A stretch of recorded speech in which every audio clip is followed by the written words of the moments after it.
ثم هذا الوزير الذي مع الأسف الشديد هو وزير العدل ولا يزال وزير العدل إلى الآن. ويا للعجب أن هذا الوزير هذا حتى أننا نتساءل من الذي يدعمه، حيث ما كاينش شي واحد يعني الناس عندهم موقف سلبي منه في هذه الحكومة، وربما حتى في الحكومات السابقة كلها، ماشي غير ديال العدالة والتنمية، اللي عندهم موقف سلبي منه لهذه الدرجة.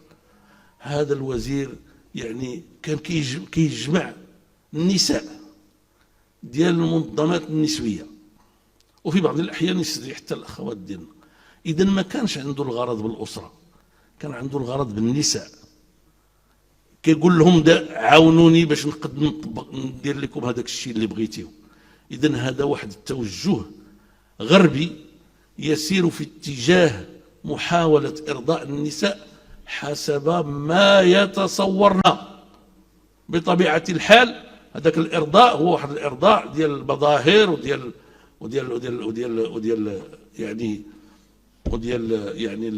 الكاميرات وديال إلى آخره، ولكن في الحقيقة الذي يؤدي الثمن هن النساء.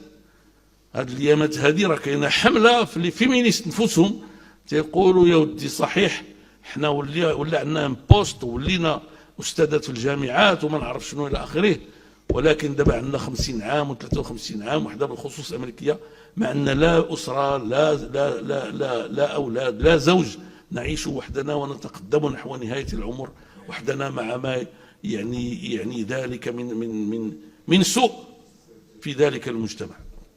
فهذا كاين شي حاجة. فهذا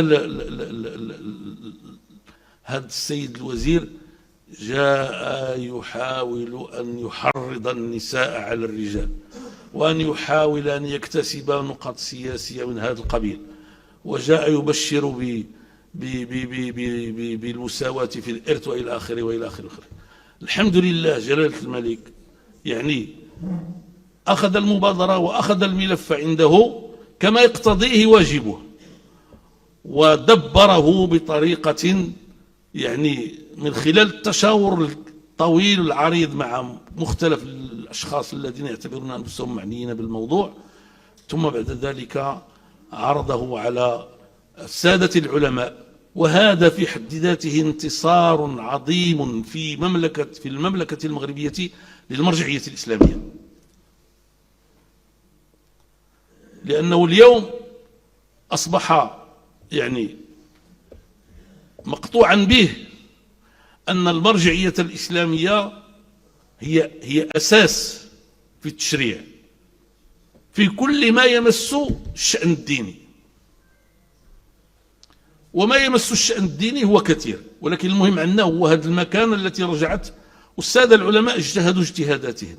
شي حاجة قالوا هذه ما خصهاش تدوز، وشي حاجة يعني قالوا هذه احنا لا نرى مانعا فيها، وشي حاجة قالوا هذه يعني نكلها إلى جلالة الملك.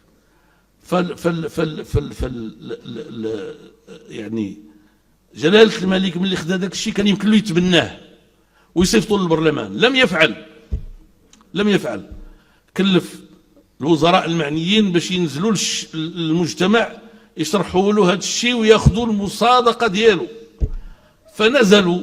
وكان نزولهم خصوصا السيد وزير العدل نزولا يعني سيئا ومستفزا وأرعنا، وسلوا وقيل النعوت اللي كاينين في اللغة العربية وقبيحا لدرجة